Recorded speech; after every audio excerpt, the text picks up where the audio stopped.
Hey, mythology fans. Recently I looked at my very first video I did a few years ago on books on Greek and Roman mythology, and I was a little. I didn't like the fact that the video was so long and there was so many books, and I thought I would redo books on Greek and Roman mythology, but two separate videos. I would concentrate this video on books written in ancient Greek originally, and then translated into English, and therefore strictly Greek mythology, no Roman mythology in the original sources at least. And a later video on Roman mythology. Roman mythology by itself is very tricky because it's mainly Latin sources originally. However, Roman society and literature absorbs so much of what the Greeks gave us that there's even, like take that masterpiece of mythology, Ovid's Metamorphoses, even though it's a Latin work and it does have some Roman myths in there, most of it is Greek myths anyway. So even though it's a great compendium of Greek myths, I'm not going to include it in this video. I'll include it in the video I'm doing on Roman myths, even though so much of it is Greek mythology, because so much of Roman culture absorbed what the Greeks did. So basically, what I'm going to do is like I said, I'm going to concentrate on books originally in ancient Greek, except for the first two. I always like to start off with general books written in English that are, that give you an overview. Like I mentioned this book in the very first video I did, Edith Hamilton's Mythology. It's just before you dive into English translations of Greek classics, you may want to first get acquainted with the myths. All of the main myths are told in here. Greek myths, Roman myths, and a little bit of Norse mythology at the end, which is very unusual. If you want something more in depth, like a textbook, maybe you want to read this after reading some English translations, and you want to know a little bit more about the meaning of myths. There's this book, Classical Mythology, by Morford and Lenardon. I'll have the books in the descriptions below. Of course, classical mythology being it's both Greek and Roman. But this is a very good book. It has some English translations of classic literature, and it helps explain things. Okay, now off to the essential books of Greek mythology. You start off basically with the oldest author and the greatest is the two works by Homer.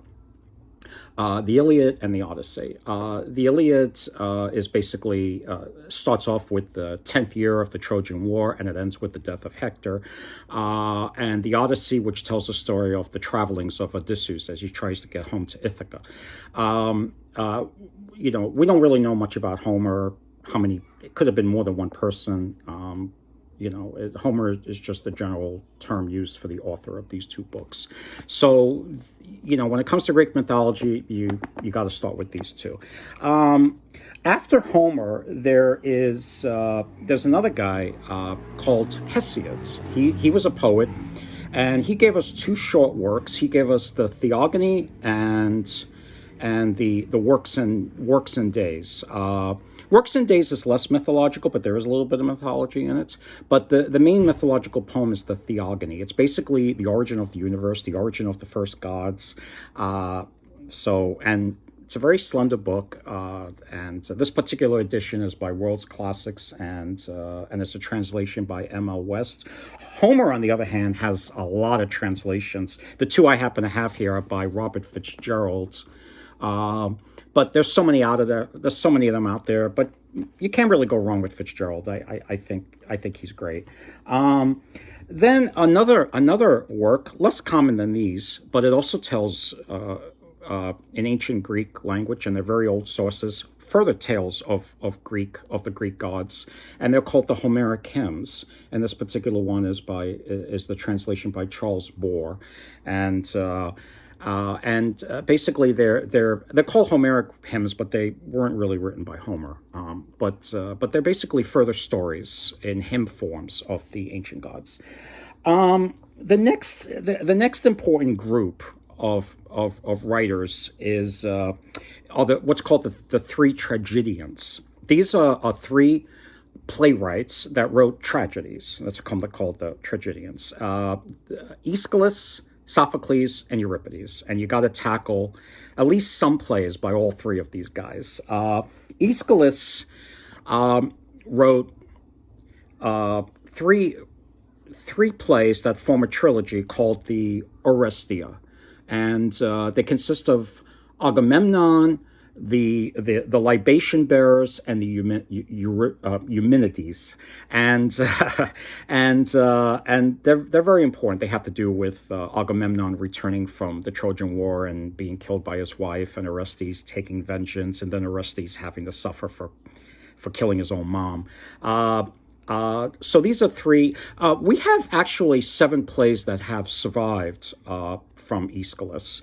If you want to read these 3, I think if you're going to read any plays, I think these 3 are the most important. But and this edition is really good. It's basically the complete Greek tragedies, edited by David Grene and Richmond Lattimore.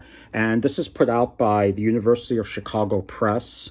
And they're really good translations. If you want to read all 7 of his plays, you can get volume 2 of this. You can get volume 2, and it has 4 more plays by him. You could skip the Persians because that's the only one that's not mythological, but you can read it too if you want. The second tragedian is Sophocles. Now, Sophocles, we have 6 plays that have. No, wait a minute. We also have 7 plays that have survived from Sophocles. We have again, volume 1, in my opinion. Volume 1, in my opinion, is again, if you're going to read a minimum amount of plays, volume 1 of Sophocles has the great stories of Oedipus, the guy who killed his father and slept with his mother and then ripped his eyes out. That everybody knows that story. And in these three plays tell all of that: Oedipus the king, Oedipus at Colonus, and Antigone. So these three plays are essential. And it's put out. The translations are put out by, again, the University of Chicago Press. And again, if you want to read all of Sophocles, you could get Sophocles II, which has 4 more plays by him. But you should read minimum of this. There are cheaper versions. These aren't cheap, but there are cheaper paperback translations that have all the plays together in one nice little paperback that's a little cheaper. But these are pretty good quality. The third and final playwright is Euripides. Euripides, we have a lot more plays that have survived from antiquity of Euripides. So if you want to get that series of the University of Chicago Press, it'll cost you a lot more money because there's 5 volumes to fit all the plays that have survived by him. You could start off with the first one, which I think has some great plays. Or what you can do is you can get these neat little paperback collections of his works. You can get this is one that's translated by Hadas and McLean, and it's put out by Bantam. And then you got another one here that translated by Paul Roche. Paul Roche, he translated 10 plays also by Euripides. They're not all of his plays, but they're a good selection, and they're a little cheaper, and I think they're pretty well regarded, and you could go ahead and select on your own which 10 you'd like to read, or you could read all 10. The 2 I really like, if you want my personal recommendation, is I really like Medea and the Bacchae. Moving on, there is another very important epic in ancient Greek, and that is, I love this epic. It's called the Argonautica. It's also called the Voyage of Argo. Argo is the ship. And it tells the story of Jason and the Golden Fleece. And it's by a writer named Apollonius of Rhodes, also known as Apollonius Rhodius. And he gave us this wonderful story of Jason and the Argonauts. There's a lot of translations, but I really like this one by Peter Grene because it's in verse. All the other translations I'm aware of, they're all in prose. There's nothing wrong with prose if you want to read, if you feel it's easy, if you think prose is a little easier going. But I really like this version by Peter Grene, and it's the Voyage of Argo, and I'm going to leave you with two more books. Um, this book here is not as highly regarded as the other books when it comes to Greek mythology, but I think it's really, really important. It's a compendium of it was written a little later than all this other stuff. It was written in AD times as opposed to BC times, and it's the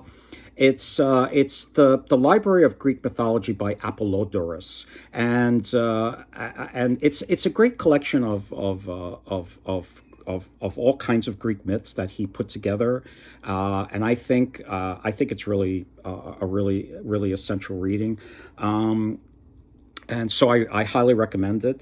And finally, in much later antiquity, although it was written in Greek, and I think it was written in the fourth century AD. I'm not completely sure, fifth century or maybe third century. I'm not completely sure, but it's oh, here we go, third century CE or AD, and so again, it's later antiquity.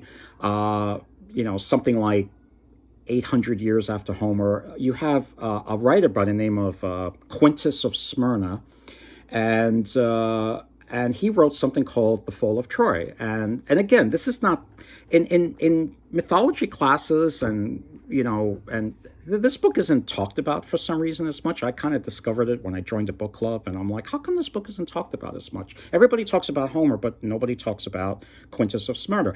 Okay, maybe a classical scholar would tell you he's not nearly as gifted as Homer. Okay, he's not. But one thing good about this work is that it tells you the Iliad leaves off with the death of Hector, and you don't know what happens after that. It doesn't go into the Trojan horse. It doesn't go into what happened to the heroes. It doesn't go after the Trojan War. It doesn't talk about the burning of Troy. It doesn't talk about anything. But this book picks up. It tells you all that stuff. So hence it's called The Fall of Troy and Quintus of Smyrna. And this particular edition is by Bakewell, Geoffrey Bakewell. And sometimes this book is referred to as the post-Homerica, after Homer. There's another translation out there that goes by that title, post-Homerica, but this one is The Fall of Troy. And again, it was written, the writer Quintus of Smyrna is a place, I think it's in modern-day Turkey, and he tried to recreate the type of ancient Greek writing that Homer did in order to tell his story. So even though it tends not to be talked about in terms of a central reading, I think it's really important. Okay, so I think I didn't leave anything out, and happy reading.